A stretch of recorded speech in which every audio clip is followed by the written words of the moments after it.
আসসালামু আলাইকুম এভরিওয়ান। তো কি অবস্থা, কেমন আছো তোমরা? আশা করি আল্লাহর রহমতে অনেকটাই ভালো আছো। আল্লাহর রহমতে আর তোমাদের ভালোবাসায় আমি অনেকটাই ভালো আছি। তো আর বেশি দেরি না করি, চল আমরা শুরু কইরা দেই স্বামী কেন আজও অবহেলিত গল্পের নতুন আরেকটা পর্ব। পুলিশ অফিসার স্বামীর কাছে যেতেই অনেকটাই থমকে গেল, কারণ সে কখনো এই চেহারাটা ভুলবে না। পুলিশ অফিসার হালকা করে বলে উঠলো, ডেভিল। ডেভিল নামটা শুনে যেন সবাই থমকে গেল। পাশে দাঁড়িয়ে থাকা সাজিদ আর রেদওয়ানের মাথার রগ যেন ছিঁড়ে যাচ্ছে, কারণ তারা চায় না তাদের সম্পর্কে কেউ কিছু জানুক। কিন্তু এই পুলিশ অফিসার কিভাবে জানলো স্বামীর আসল পরিচয়? আর গাইস, আপনারা হয়তো কোনো কিছু বুঝতে পারছেন না, গল্পের সাথেই থাকবেন তাহলেই বুঝতে পারবেন। আর সামান্য একটা টুইস্ট আপনাদেরকে বলতেছি, স্বামী হচ্ছে একজন আন্ডারওয়ার্ল্ডের মাফিয়া, যে কিনা অনেকটাই খারাপ ছিল, কিন্তু একজনের ভালোবাসার কারণে সে এই পথ থেকে সরে আসছিল। কিন্তু সেই মানুষটাকেই নির্মমভাবে হত্যা করা হয়েছে। তারপরও তার দেওয়া কসমের কারণে স্বামী কাউকে কোনো কিছু বলে নাই। কিন্তু একটা মানুষ কিভাবে তার আপন ভাইয়ের হত্যাকারীদেরকে ছেড়ে দেবে? আপনারা হয়তো ভাবছেন যে তার ভাই আসলো কোথা থেকে, অমর হলো তার নিজ ভাই। আর কিভাবে কি হয়েছে আপনারা গল্পেই বুঝতে পারবেন। তো আর বেশি দেরি না করি, চলো গল্পতে আমরা ফিরি। পুলিশ অফিসারের কথায় পিছে দাঁড়িয়ে থাকা পুলিশগুলো বলতে লাগলো, এই তুমি কার নাম নিলে? ডেভিল। ডেভিল স্যার এখানে কোথা থেকে আসবে? উনি তো মারা গেছে। এই বলে পুলিশ অফিসার স্বামী সামনে আসতে দেখতে পেল, আসলে তো সে মিথ্যা বলে নাই। ওর সামনে যে যমদূত দাঁড়িয়ে আছে, অনেকটাই ভীতু হয়ে লেজ গুটিয়ে সেখান থেকে পালাতে যাবে, এমন সময় স্বামী তাকে উদ্দেশ্য করে বলতে থাকে, শুনেন, আমি চাই না আমার সম্পর্কে কেউ জানুক। আর আশা করি এখানে যা যা হয়েছে আপনারা কাউকে বলবেন না। আর হ্যাঁ, এফআইআর এ কি কি লিখবেন? তখন পুলিশ অফিসার বলতে লাগলো, এফআইআর এ লিখবো যে তারা নিজেরাই সুইসাইড করছে, একে অপরের সাথে টাকা নিয়ে ঝগড়া লাগছে, দেন তারা ইয়াবা সেবন করতো, এসব। স্বামী বলল, গুড জব, এবার আপনারা যেতে পারেন। কলেজে সবাই যেন থমকে গেছে স্বামীর এই আচরণে, কারণ আজকে যেটা তারা নিচ্ছকে দেখছে তা তারা একটা মুভিতেও দেখে নাই। সবাই অনেকটাই ঘাবড়ে গেছে। স্বামী সেদিকে কোনো আক্ষেপ নেই। সে রেদওয়ানের কাছ থেকে আর সাজিদের কাছ থেকে বিদায় নিয়ে নুসরাতকে সঙ্গে করে বাসার উদ্দেশ্যে রওনা দিল। যেতে যেতে নুসরাতকে তার সম্পর্কে সবকিছু খুলে বলল। কথাগুলো এরকম ছিল, ফ্ল্যাশব্যাক। স্বামী চেয়ারে বসে সিগারেট টানছিল, তার পাশে দাঁড়িয়ে ছিল রেদওয়ান আর সাজিদ। তখন সেখানে একজন লোক দৌড়ে এসে বলতে লাগলো, স্যার, এতিমখানা থেকে যে যে জিনিসপত্র চুরি হয়েছিল, যারা যারা চুরি করছে তাদের আসল পরিচয় আমরা জানতে পারছি। স্বামী বলল, বলস কি? তাহলে চল খেলা শেষ করি। রেদওয়ান বলল, আমরা তো আছি, তোকে কষ্ট করে যেতে হবে না, সেটা না হয় আমরাই সামলাইতাছি। স্বামী বলল, একটু চুপ কর ভাই, এমনিতেই হাতে জম ধরে আছে, এবার জম ছাড়াতে হবে। এ সাজিদ, রিভলভারটা নিছিস তো? সেটার বলতে মামা। সাজিদের কথায় স্বামী অনেকটাই খুশি হলো আর হেলতে তুলতে চলে গেল কামালদের সেই পুরনো আড্ডায়। আর হ্যাঁ, স্বামী অনেকটাই সাইকো, কিন্তু দিনের আলোতে তার মতো ভদ্র ছেলে একটাও নাই। পরিবারের সব কথা মেনে চলে, লেখাপড়ায় অনেকটাই ভালো, কিন্তু রাতের বেলায় সে ভিলেন, যাকে সবাই চিনতো devil of the mafia king. তার কাজ ছিল শুধু অন্যায়ের বিরুদ্ধে প্রতিবাদ করা, যারা যারা খারাপ কাজ করছে তাদেরকে দুনিয়া থেকে সরিয়ে দেওয়া। ও জানতো এগুলা ভুল, ও ভুল কাজ করছে, কিন্তু আইনের প্রতি তার বিন্দুমাত্র বিশ্বাস ছিল না। নিজের কাজ নিজে করতেই পছন্দ করত। কামালদের সেই পুরনো আড্ডায় যেতেই স্বামী কোনো কিছু না বলে গুলি করতে শুরু করে। স্বামীর গুলির আঘাতেই অনেকেই ক্ষত বিক্ষত হই। তখন কুখ্যাত সন্ত্রাসী কামাল তার সাথে লোকজন নিয়ে বের হই আর স্বামীকে উদ্দেশ্য করে বলতে থাকে, ডেভিল, কি হচ্ছে এসব? তখন স্বামী বলতে লাগলো, তাহলে আমাকে চিনে ফেলছিস তুই? তখন কামাল বলতে লাগলো, এই সাহস কারো হবে না আমার আড্ডাতে এসে গুলি করার, একমাত্র তুই ছাড়া। আমি স্টিকি আন্দাজ করতে পারছি তুই ডেভিল অব দ্য মাফিয়া। আমি বললাম, ভুল বলছিস, আমি হলাম devil of the mafia king. Kamal বলল, নিজেকে কিং দাবি করস? আমি বললাম, হ্যাঁ। কামালের কথাই অনেকটাই রাগ হলো, মনে হচ্ছে বেটাকে এখানে চিড়ে ফেলবো, কিন্তু না, নিজের মনকে শান্ত করতে হবে। আগে জেনে নিই টাকাগুলো ওরা কোথায় রাখছে। গরিবদের হক মেরে বেঁচে থাকার কোনো অধিকার নেই ওদের। আগে কৌশলে টাকাটা হাতে নেই, তারপর না হয় ওদেরকে চাঁদে পাঠানো যাবে। মনে মনে এসব ভাবছে। কামাল বলল, কি বিড়বিড় করছিস? মুখের বলি কি হারিয়ে ফেলছিস? স্বামী বলল, না। আচ্ছা কামাল, তোকে কিছু বলার জন্য এখানে আসছি। তাই নাকি? স্বামী বলল, হ্যাঁ। কামাল বলল, চল তাহলে বসে কথা বলি। আমি বললাম, মুখে লাগাম দিয়ে কথা বল, তুই আমাকে তুই তুকারি করছিস, যা আমার একদম পছন্দ না। রেদওয়ান বলল, তোর জন্য কিন্তু কোনো কিছু বলছি না, না হলে কিন্তু ওকে এখানে গুলি মেরে মাথার খুলিটা উড়িয়ে দিতাম। সাজিদ বলল, মামা একটু চুপ কর, ডেবিলকে কথা বলতে দে। আমি বললাম, আচ্ছা চল বসেই কথা বলি। আমি বসতে যেন সবাই দাঁড়িয়ে গেল। ব্যাপার না, এটা হবে আমি আগ থেকেই জানতাম। আমি বললাম, কামাল তোকে কিছু কথা বলি। দেখ, তুই অনেক খারাপ কাজ করিস, তোকে কিন্তু আমি কোনো কিছু বলতাম না, কিন্তু তুই এবার যে কাজটা করছিস সেটা আমার কলিজায় আঘাত লাগছে। তুই কেন মাস্টার মিয়ার এতিমখানার সব টাকা লুট করছস, জিনিসপত্র সহকারে ভাঙচুর করছস। প্রায় 5 লাখের উপরে টাকা আমরা সেখানে দিয়েছি, কিন্তু তোর চোখ সেটির উপরে। মানলাম তো টাকা লাগবে, আমার কাছ থেকে ভিক্ষা চেয়ে নিতি, তুই কেন গরিবদের হক মারবি? কামাল বলল, তোর কি হয়েছে? আমার যা ইচ্ছা আমি তাই করব, এটাই আমার পাওয়ার, আর এই এলাকায় আমার রাজ চলে। এই বলে কামাল হাসতে লাগলো। আমার যেন দরজার বাত আর রইল না। আমি পিছন থেকে রিভলভারটা বের করে একটা গুলি মারলাম ওর ডান পায়ে। তখন কামাল একটা মাগো করে চিৎকার দিয়ে উঠলো। আমি বললাম, এবার কান্না করিস কেন? এলাকার না তোর বাপের, ডাক তোর বাপকে। আর কামালের চামচা কুকুরদের উদ্দেশ্যে বলতে লাগলাম, যদি তোমরা নিজেদের পান বাঁচাতে চাও তাহলে সবাই আমার পিছনে এসে দাঁড়াও, আর যারা মরতে চাও হাতে রিভলভার যা আছে তা নিয়ে আমার মুখে বেলা করো। জানি মারা যাবে, কিন্তু বীরের মতো মরো। আমি বললাম, কামাল দেখ, তোকে ভালোই ভালোই বলছি টাকাগুলো বের করে দে, এবার কিন্তু গুলিটা তোর বুকে করব। কামাল বলল, আমি চাইলেও এই টাকা কাউকে দিতে পারবো না, কারণ টাকা বর্তমানে আমার কাছে নেই। তখন আমি বললাম, মিথ্যা বলে পার পাবি না। কামাল বলল, বুঝার চেষ্টা কর, আমি সত্যি কথাই বলছি। এ কথা বলতে দেরি হলো, ওর আরেকটা পায়ে গুলি দিতে দেরি করলাম না, ঠাস ঠাস করে 2টা গুলি মারলাম। এবার যেন কাতরে মরে যাচ্ছে বেচারা, আর মুখে বলছে, আমাকে আর গুলি মারিস না, আমি এখনই টাকা দিচ্ছি। আমি বললাম, তোর কাছে না টাকা ছিল না? কামাল বলল, সরি, আমার ভুল হয়েছে, আমাকে ক্ষমা করে দে। আমি বললাম, আচ্ছা যা, তোর জান ভিক্ষা দিলাম। তখন কামাল তার পিছনে চেয়ে দেখে একজন লোকও তার পিছনে নেই যে তার কথা শুনবে। তখন আমি বলতে লাগলাম, ওরা এখন তোর না, আমার লোক। এই তোদের মধ্যে কে টাকার বিষয়ে জানিস? যা, টাকাগুলো বের করে নিয়ে আয়। আমার কথা মতো একটা ছেলে গিয়ে টাকার ব্যাগটা নিয়ে আসে, আর আমাকে উদ্দেশ্য করে বলতে থাকে, ডেভিল স্যার, এই নেন টাকা। কামালের মুখটা যেন তখন দেখার মতো ছিল। আমি বললাম, তাহলে এবার আসি। এই বলে সেখান থেকে চলে আসতে লাগবো। তখন দেখি কামাল পিছনে রিভলভার তাক করে দাঁড়িয়ে আছে, আর আমাকে উদ্দেশ্য করে বলতে থাকে, এবার তুই জান ভিক্ষা চাইবি আমার কাছে। আমি বললাম, সাজিদ বুকাই কই কি? রেদওয়ান বলল, মামা শালার মনে হয় 3টা বুলেটে হই না। আমি বললাম, দেরি করছিস কেন?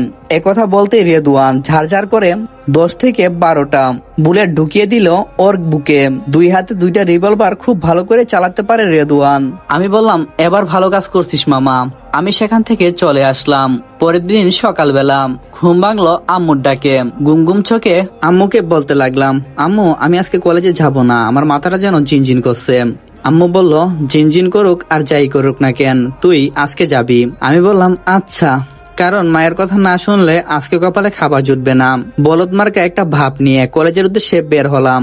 কলেজে সবাই আমাকে বলদ বলেই চিনে, কারণ আমি চাই না কেউ আমার সম্পর্কে জানুক। আমি অতি সাধারণভাবেই চলাফেরা করি, যাতে কোনো মানুষের সন্দেহ না হয় আমার প্রতি। অনেকে আমাকে নিয়ে হাসি ঠাট্টা করে, কিন্তু আমি তাদের কথাই পাত্তা দেই না।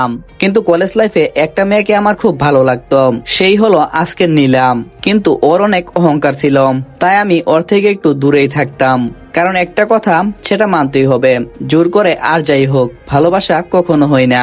রীতিমতো কলেজ শেষ করে বাসার উদ্দেশ্যে রওনা দিলাম। রাতে খাবার দাবার শেষ করে সবাই ঘুমিয়ে পড়ছে, আর আমি আমার গোপন রাস্তা দিয়ে বাসা থেকে বের হয়ে চলে গেলাম আড্ডাখানায়। সেখানে গিয়ে তাদের সাথে আড্ডা দিয়ে বাসায় আসতে যাব, এমন সময় দেখলাম রাস্তার কিছু বকাটে ছেলে একটা মেয়েকে ডিস্টার্ব করতেছে।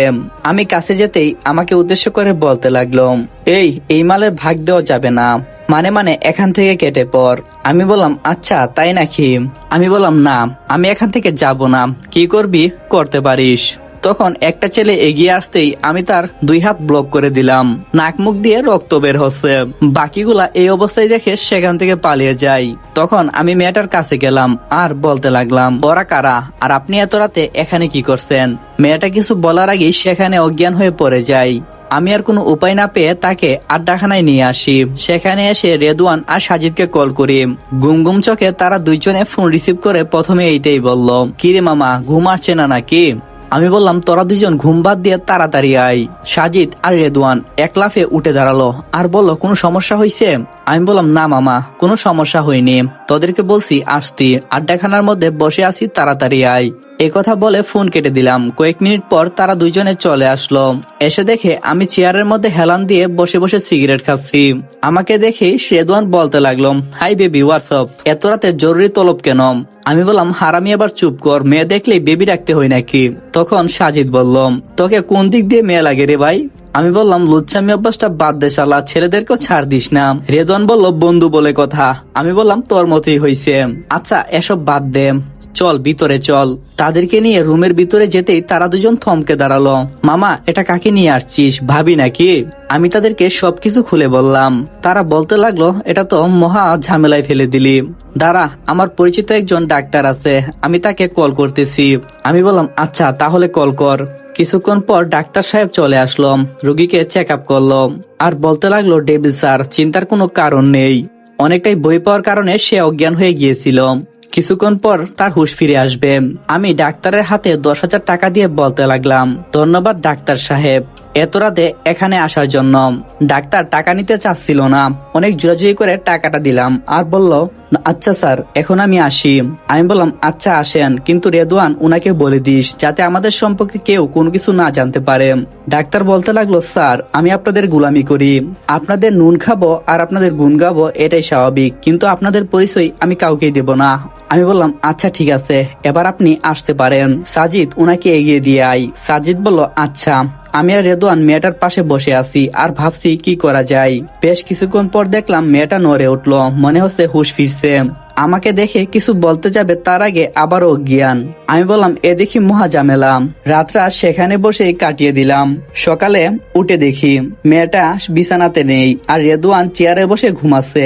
আমারও চোখটা লেগে আসছিল। আমি রেদওয়ানকে ডাক দিলাম আর বলতে লাগলাম, মেয়েটা কোথায়? রেদওয়ান বলল, তা তো জানি না, আমার মাথা যেন কাজ করা বন্ধ করে দিয়েছে। এখান থেকে সে কোথায় যাবে? মনে বইও কাজ করছে, কারণ ও পুলিশের এজেন্টও হতে পারে। এসব ভাবছি, ঠিক তখন দেখলাম একটা সুন্দরী মেয়ে চুলগুলো নাড়াতে নাড়াতে আমাদের সামনে আসলো, মনে হচ্ছে গোসল করে আসছে। তাকে দেখে দেহে পান ফিরে এলো আর তাকে উদ্দেশ্য করে বলতে লাগলাম, এটা কি নিজের বাড়ি পাইছেন? মেয়েটা কিছু বলছে না। কি ব্যাপার, কথা বলছে না কেন? আমি মেয়েটাকে উদ্দেশ্য করে বলতে লাগলাম, আপনি কে আর আপনার আসল পরিচয় কি? আপনার বাসা কোথায়? আর রাতে যে উনারা আপনাকে ডিস্টার্ব করছিল, ওরা কারা? মেয়েটা ভেব ধরে আমার দিকে তাকিয়ে আছে, উত্তরে কোনো কিছু বলছে না। আমাকে আর রেদওয়ানকে হাতের ইশারায় যেন বলতেছে, আমাকে একটা কলম আর একটা খাতা দেন। তার কথার ইঙ্গিত বুঝতে পেরে আমি বলতে লাগলাম, তার মানে আপনি বোবা, কথা বলতে পারেন না? মেয়েটা মাথা নাড়ালো, দেখতে অনেকটাই মায়াবী আর অনেকটাই সুন্দরী। তখন মেয়েটা আমার দেওয়া নোটে লিখতে লাগলো তার পরিচয়। ছোটবেলায় নাকি তার বাবা মা মারা যায়, চাচার কাছেই বড় হয়েছে। চাচার চাচি টাকার লোভে পড়ে একটা বুড়ো মেয়ের সাথে তার বিয়ে ঠিক করছিল, আর মেয়েটা সেটা কোনোভাবেই মেনে নিতে পারছিল না, তাই সে বাসা থেকে পালিয়ে আসছিল। তখন কিছু লোক তার পিছু নেই। তারপরে যা হলো আপনারা তো সবকিছুই জানেন। আমি বললাম, আচ্ছা ঠিক আছে, আপনার যাবতীয় যা যা লাগে আপনি তা পেয়ে যাবেন। রেদওয়ান আমাকে বলতে লাগলো, চেনা নেই জানা নেই, একটা মানুষকে এখানে রাখবি? রেদওয়ান অনেকটাই আস্তে আস্তে কথাটা বলল, মনে হচ্ছে মেয়েটা কিছু টের পেয়েছে। আমি রেদওয়ানকে আস্তে আস্তেই উত্তর দিলাম, চিন্তা নেই মামা, কিছু হবে না। তারপর থেকে মেয়েটার দেখাশোনা আমি করতাম। আস্তে আস্তে মেয়েটাকে ভালো লাগতে শুরু করে। কখন যে একে অপরকে ভালোবেসে ফেলছি তা নিজেরও অজানা। আমি যে একজন মাফিয়া তা সে খুব ভালো করে জানতো। আমাকে অনেক বারণও করত, কিন্তু আমি তার কথাই পাত্তা দিতাম না। তার সামনে যেন ডর্জন ডর্জন নোটবুক আর কলম লিখে যেতাম। তার যা ইচ্ছে সেখানেই লিখতো, আর যা যা বলার কথা সেখানেই লিখতো। দেন আমি তাই তাই করতাম, আর তার সব আবদার আমি পূরণ করতাম। মানুষটা বোবা হলেও তার প্রতি একটা মায়া জন্মে গেছে। মনে হচ্ছে এই মানুষের জন্য নিজের জানটাও হাসি মুখে দিয়ে দিতে পারবো। এভাবে চলছিল আমাদের দিনকাল। আমরা ফ্যামিলিকে না জানিয়ে বিয়েও করি। প্রায় অনেকদিন যাওয়ার পরে শুনতে পেলাম সে প্রেগনেন্ট, মানে আমি বাবা হতে যাচ্ছি। আনন্দে আমি যেন আত্মহারা, বলার কোনো ভাষাই খুঁজে পাচ্ছি না। আমার মনে মনে একটা ধারণা ছিল, আমাদের বেবি হওয়ার পর আমি তাকে আমার নিজ বাসায় নিয়ে যাব আর ফ্যামিলির সবার সাথে তার আলাপ করিয়ে দেব, কিন্তু সেটার হলো না। একদিন রাতে যখন আমরা ঘুমিয়েছিলাম ঠিক তখন বাহিরে গুলির শব্দ শুনতে পেলাম। তখন রিভলভার হাতে নিয়ে সেখান থেকে বের হই। আমাকে মাইশা অনেক বারণ করছিল যেন আমি তাকে এখানে একা রেখে না যাই। আমি বললাম তুমি চিন্তা করো না, আমার কোনো কিছুই হবে না। ও যেন বোঝানোর চেষ্টা করছে আমাদের বেবির কি হবে যদি ওরা আমাকে আর আমার বেবিকে মেরে দেয়। আমি তার কথার ইঙ্গিত বুঝতে পারছি, কিন্তু কোনো কিছু করার নেই। যদি এখানে চুপ করে বসে থাকি দুইজনেই মারা যাব। তখন আমি রিভলভার হাতে নিয়ে সেখান থেকে বের হলাম। বের হয়ে দেখতে পেলাম কামালের আপন ভাই রাকিব দাঁড়িয়ে আছে।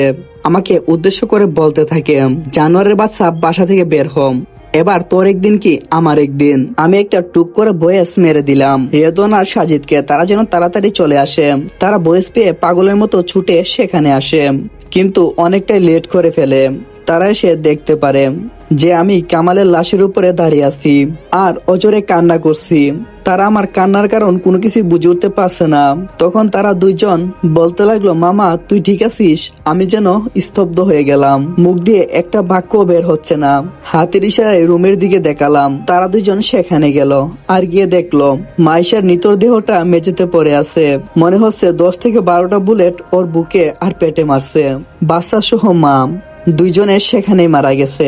আর এই অবস্থায় দেখে আমি কিভাবে ঠিক থাকতে পারি? আমি কুখ্যাত পাগলের মতো হয়ে যাকে সামনে পাইছি তাকে মারছি। কিন্তু মাইশার একটা শেষ কথা ছিল, অনেক কষ্টে নিজের রক্ত দিয়ে লেখা, আমি চাই না তুমি এসব করো। তুমি ভালোভাবে সমাজে চলাফেরা করো, নতুন একজনকে বেছে নাও, তার সাথে জীবন সংসার করো। আরো মনে হচ্ছে অনেক কিছু বলতে চাচ্ছিলাম কিন্তু বলতে পারিনি। তার ঠোঁটের ভাষা দেখে যা বুঝতে পারলাম, আমার অনেক স্বপ্ন ছিল তোমার সাথে বেঁচে থাকার, আমার একটা সন্তান হবে, আমাকে আম্মু আর তোমাকে আব্বু বলে ডাকবে। কিন্তু দেখো আমাদের স্বপ্নগুলো অপূর্ণ রয়ে গেল। তোমাকে ছেড়ে নিষ্ঠুরের মতো চলে যাচ্ছি এই দুনিয়া ছেড়ে। আল্লাহর কাছে দোয়া করি যাতে তোমাকে আমি আখিরাতে পাই। তার এসব উক্তি যেন বুকের ভিতরে হাহাকার সৃষ্টি করছে। তারপর থেকে আমি আর এসবে নেই, এই জগৎ থেকে অনেকটাই বাহিরে চলে আসছি। সাথে রেদওয়ান আর সাজিদ দুইজনে একসাথে চলে গেছে আমার কথাই। আর ওই সাজিদ আর রেদওয়ান নুসরাত তোর কলেজের প্রিয়ন আর প্রিন্সিপাল, আমার কলেজের টুকরা বন্ধু। আমার কথাগুলো শুনে আমার নুসরাত বোন যেন কান্নায় ভেঙে পড়ছে, যেন অনেক কিছু বলতে চাই কিন্তু বলতে পারছে না। আর আমি তারপর থেকে নিজের ফ্যামিলির সাথে বেড়ে ওঠা শুরু করি, কিন্তু মেঘলার দেওয়া মিথ্যা অবাদের কারণে আজকে আমি আবারও খুন করলাম। কিন্তু কেন করেছি তা নিজেও জানি না। মনে হচ্ছে উমরের সাথে আমার রক্তের টান আছে, কিন্তু সেটা কি আমার মাথায় আসছে না। এভাবে আমার দিন কাটতে লাগলো। প্রায় 1 থেকে 2 বছর পর আমি এখন একটা কোম্পানির মালিক। কোম্পানি একটা কাজের জন্য আজকে আমাকে রাজশাহীতে যেতে হচ্ছে। সেই বাসে বসে আছি, পাশে আমার বোন নেহা। আমি অতীতের কথাগুলো ভাবছি আর কান্না করছি। নেহা বোন বলল, ভাই কি হয়েছে তোর, কান্না কেন করছিস? আমি বললাম তেমন কোনো কিছুই না। প্রায় দেখতে দেখতে রাজশাহীতে চলে আসলাম, সবাই একসাথেই নামলাম। আমাকে রিসিভ করার জন্য একটা কালো গাড়ি পাঠানো হয়েছে, তা অনেকটাই আমার বাবা মা দেখে অবাক হয়েছে। আমি মনে মনে বলতে লাগলাম, অবাক হওয়া তো আরো বাকি আছে। আসসালামু আলাইকুম এভরিওয়ান। চাইছিলাম এই পার্টেই পুরো গল্পটা সমাপ্ত করে দেব, কিন্তু এদিকে অনেকটাই রাত হয়ে গেছে, তাই ভয়েস ওভার দিতে পারছি না। আশা করি 1-2 দিনের ভিতরে নতুন আরেকটা পার্ট আপনারা দেখতে পাবেন। আগের ভিডিওতে আপনারা যেভাবে টার্গেটটা পূরণ করেছেন, আশা করি এই ভিডিওতে 1000 লাইক আর প্লাস 500 কমেন্টের টার্গেটটা আপনারা পূরণ করবেন। জানি গল্পটা ভালো হয়নি, অবশ্যই কমেন্টে জানাবেন এই গল্পটা কি চলবে নাকি সমাপ্ত হবে। ভালো থাকবেন, নিজেকেও খেয়াল রাখবেন, আর তোমাদের ভাইয়ের ভুল ত্রুটি হলে ক্ষমার দৃষ্টিতে দেখো। ভাই আমার কলেজার ভাইয়েরা, তোমাদের জন্য রইল বুক ভরা ভালোবাসা, কারণ তোমাদের সাপোর্টের জন্য আজকে আমি এত দূর। তোমরা ছাড়া যে আমি শূন্য। দেখা হবে নতুন পর্বে। ভালো থাকো, নিজেকেও খেয়াল রাখো। আল্লাহ হাফেজ।